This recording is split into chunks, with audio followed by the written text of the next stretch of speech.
What's going on, moms? Welcome back to my channel and another Ask Aaliyah video. So today we are going to be talking about how to co-parent effectively. Say it with me now. Co-parenting effectively. Because let's face it, a lot of us did not know how to in the beginning. I know I didn't for sure. So what we're going to do is just talk about the main things that I feel people need in a co-parenting relationship in order for it to work.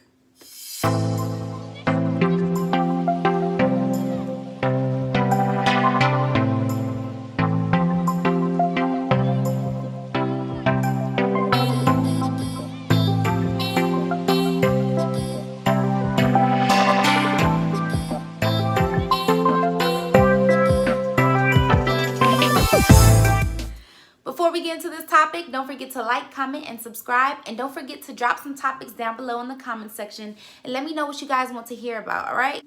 So this topic is very near and dear to my heart. A lot of my close friends know that I did recently just get married. Shout out to Bae.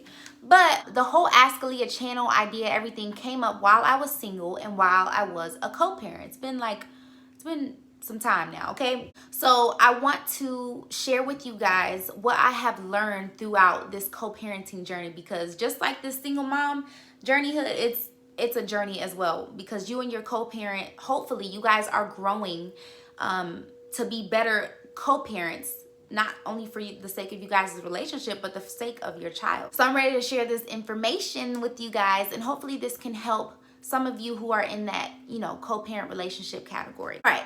For me, there are at least three major things that you guys need in order for a co-parent relationship to work.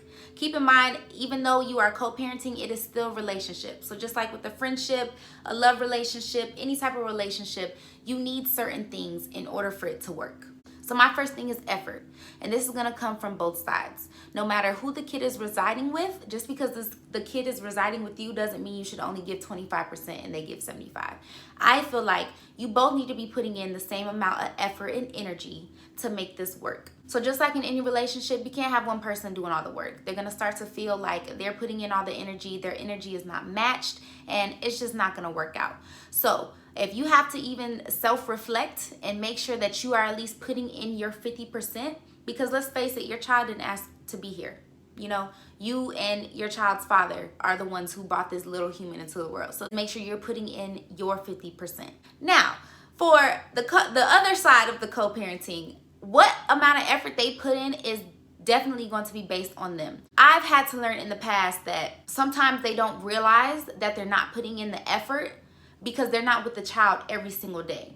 Now, it is up to you if you want to be that constant reminder and say, hey, you need to do this, you need to call, but at the same time, we're grown, they're grown. You should know what effort looks like. I'm not gonna lie, in the beginning, I feel like I was that constant reminder, like, hey, make sure make sure you call, but I've had to take a step back over the years and realize, hey, like, I'm already taking care of my portion, okay?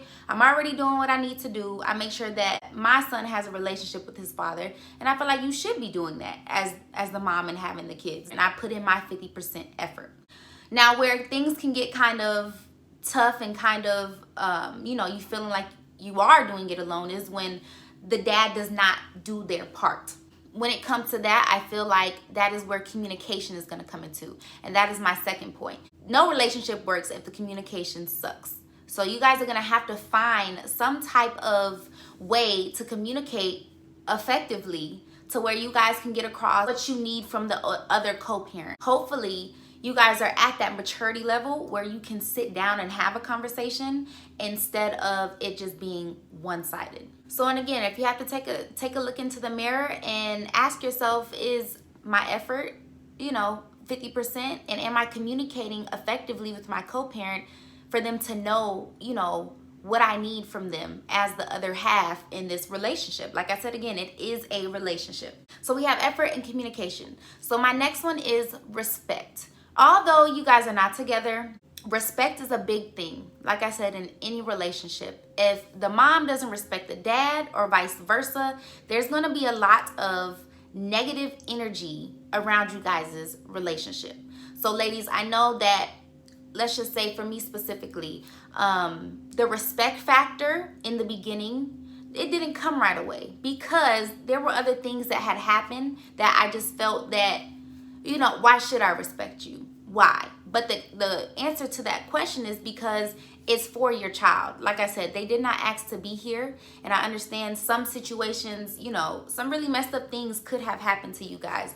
But at the end of the day, when it comes to that co-parenting aspect of it, respect is going to be really big. And not only that, your kids are going to be looking at how you treat the other co-parent and vice versa. So set that example. You can't get on your child if they're disrespecting their father if you are as well. And that's just, you know, that's just the truth. So I know sometimes you're going to be like, why? But just do it for the sake of your kids. Set that example. Even if the respect is not reciprocated, be respectful. And to be honest, if you gotta get in that behind closed doors, not in front of your child, then do what you need to do. But obviously do it respectfully, because, you know, if you do everything with respect, there's no reason to where they should feel some type of way. Besides effort, communication, and respect, there is one more thing that I feel like should be talked about amongst you and your co-parent, and that is boundaries. Again, every relationship needs them. How are you going to know what is acceptable and what is not? And how's your co-parent going to know what is acceptable and what is not? So an example of boundaries would be timing. So let's say, for instance, your co-parent is always calling your kid at 11 o'clock at night, knowing they're in bed by 9, okay? Conversation, respectful conversation needs to be had. Hey, so-and-so goes down at 8:30. You know, we start bad time, read a book. He is in bed by 9 o'clock. So I'd appreciate if you called beforehand, especially if you want time to talk to him. Don't be calling my phone at 11 o'clock at night, because either you're going to get declined or we're just not going to answer, okay? Okay, so another example of boundaries, and this kind of falls into the respect category as well, is the outside factors, you know, commenting and just being in you guys' business. So, for example, this may be somebody's situation. If your child's father, or even you, have another person that they are dealing with, boyfriend, wife, and they always seem to input themselves into you guys' plan as far as what to do with the child. Now, if they are actively involved and they are respectful towards both sides, then, you know, it depends on you guys' relationship, then that may be okay. If they are, you know, positive about it and stuff like that, then that may be okay. But if it is to the point where it's drama, or you guys have an altercation every time that person gets involved, then again, you and your co-parent need to sit down and establish those boundaries. If you guys are talking about something, talking about a plan on how to get Lil Toot Toot during the weekend, or who's going to drop Lil Toot off at school, then that needs to be between you guys. You don't need outside factors coming in and, I guess, questioning you guys' you know, co-parenting capabilities. Like, you guys got this. And then both sides need to understand, like, hey, you know, me and the co-parent are working this out, and hopefully both sides will have that understanding. If they don't, then have that conversation with your spouse, or have that make sure that your co-parent has that conversation with them to make sure it's not, you know, anything negative, it's not tension, because that's the last thing that you guys need. So boundaries, just make sure you guys set them with your co-parent. Hopefully you have that co-parent that you can effectively communicate with. If you can't, I know that can be tough.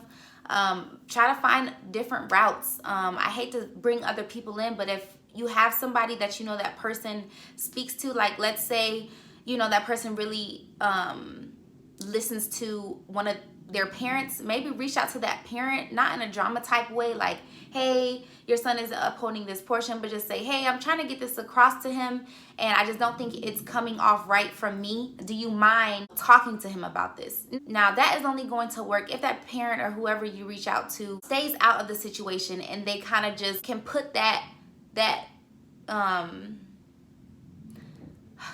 am I looking for? Can put that type of message in their ear without that person feeling attacked, or without diminishing you in some type of way. So Just be careful. If you gotta write a letter, maybe they'll listen to a letter. I don't know. But just figure out a way to effectively communicate what is going on, what you guys need, and hopefully, this can make things a little better. Now, if you can't talk to Toot's father, and Toot's father is just the type to just, he doesn't want to hear what you have to say. He doesn't listen to anybody, does his own thing. Then, like I said, still put in your part. Still do your part. If you need to scale back on a few things, do that. There's nothing written that says you need to go above and beyond as a co-parent. I feel like just meeting your 50% is enough, especially if that person's only giving 0. So, and whether that person is going to meet you at that 50% line, it may never happen. And you have to, in a way, be okay with that. But like I said, still do your part. Moving on to the next thing that I feel is very important in a co-parenting relationship.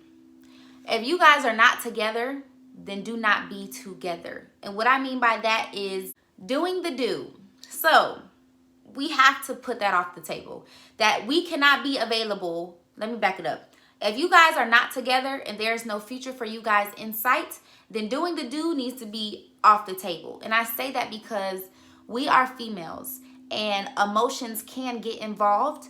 And the fact that, say if you guys are doing this every so often, but you guys are still arguing, trying to figure out, how to do all this stuff, and that is going to make things very complicated.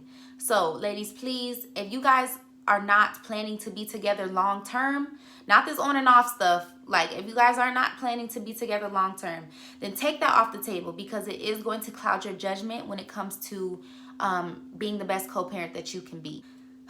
Please. So me personally, that was off the table a long time ago, just simply due to things that were going on while I was pregnant. So, once baby comes, if you guys are like, this may not be what we're doing, then take it off, because it's just gonna get complicated. Don't do it. All right. Okay. All right. And speaking of feelings, so sometimes a situation with your co-parent may have happened in the past that you could still be holding on to. There may have been a situation that happened to where somebody got hurt, somebody felt betrayed, somebody felt just straight up, look stupid, and you may be keeping that in. You may not be expressing that up front, but it may still be in the back of your mind. My advice for that is do your best to try to get over that, because that can also affect how you co-parent. Sometimes you can hold that against your co-parent and, not basically do everything 100% for the kid. You might be thinking of, oh, well, no, I'm not gonna let him get him this weekend because of what he did in the past. So I feel like that is one of the biggest lessons, and I see that a lot. I've even done it too. You just felt like, well, you did this to me, so I'm not gonna. No, I feel like we have to get over it, and I'm not saying it's gonna happen in a day, but do take your time and do what you need to do as far as, cleansing your heart of all that anger and hurt and stuff like that. From experience, I know what helped me, and shout out to my girl Shauna, because she actually, put this idea in my head. But get a journal, write down everything that had happened from the time you guys met to the last day that it was the last straw for you guys. Write down everything that happened that you are still holding on to. Good, bad, hurt, feeling like you looked stupid, anything and everything. Take your time with it. It may, you may be writing for 30 minutes to an hour. It may be something quick, but take your time, read over it, feel those emotions, feel how the situation made you feel, and let it go. So you can let it go by tearing out your journal, crumbling it up, and throwing it in the trash. You can burn it. You can do whatever you need to do to get those feelings off of you, so where you can co-parenting without, those mixed feelings being involved. Then do it. And I'm telling you, you're going to feel so much better. For me, it just felt like a weight lifted off my shoulder, because I was carrying around how I felt for a long time. And I had realized that, yeah, okay, I did do some of these things because I still felt like this. And now that, basically I have a clear mind about it, I can simply focus on how to co-parent without, you know, those feelings, those hurt feelings being involved. So, woo, child, okay. But so yeah, try it out. And if you guys have something that you've done to, you know, make sure you've gotten those negative feelings out the way, then put it down below in the comments. Let me know some other ways that you guys have dealt with, you know, those feelings of your past co-parent or your past relationship with your co-parent to, you know, go ahead and cleanse yourself and make sure that you are the best co-parent that you can be. So those are my top things that I feel like you need in order to co-parent effectively. If you guys have more, and obviously there's tons of things out there, but we would literally be here all day. But if you guys have more things that you feel like helped you in your co-parent relationship, go ahead and drop them below. You know, I want to hear from you guys. And if you guys aren't doing these things, then hopefully you and your co-parent can sit down and try to incorporate these things into you guys' relationship to where it can be, you know, just a better co-parenting relationship overall, because nobody wants to deal with all that stress and negativity and drama. Anybody got time for that? So just remember that effort, communication, boundaries, respect, and letting go of those old feelings, I feel like are 5 major things that you guys can use to either improve your co-parent relationship or just make sure that you guys are on the right path and doing the right thing for your little one. That is it for another Ask Leah video. Don't forget to share this with any single moms that you may know, any single moms that are, you know, going through this whole co-parenting journey, especially if they're new. I kind of want this to reach them even more, because when you're new, you're probably still dealing with those feelings of, you know, what happened in your prior relationship. And I don't want it to get to the point where you do something that you regret as a co-parent. Don't forget to like, comment, and subscribe. Go ahead, throw some topics down below. Let me know some of you guys' success stories, all that good stuff. And I want to see what other things you guys are doing in order to make sure that you're co-parenting in the best way that you can. Also, don't forget that I'm here for you. Like, I want to hear from you guys. I want to know what you guys are going through. I want to know what you guys need advice on. So even if you want to reach out to me in private, then do that. Like, I'm here for you guys. I'm waiting for responses. I'm waiting to start connecting with you guys on, you know, a more closer level than just you guys seeing me on the screen. So please, please, please don't be afraid to reach out. I'm very, very friendly. Helping you guys out, helping us out is something that I really love to do. This is literally my passion, because like I said before, this stuff can get lonely and you can feel lost as if you just don't know what you're doing. So that concludes this Ask Leah video, and don't forget that you are a great mom. See you guys next time.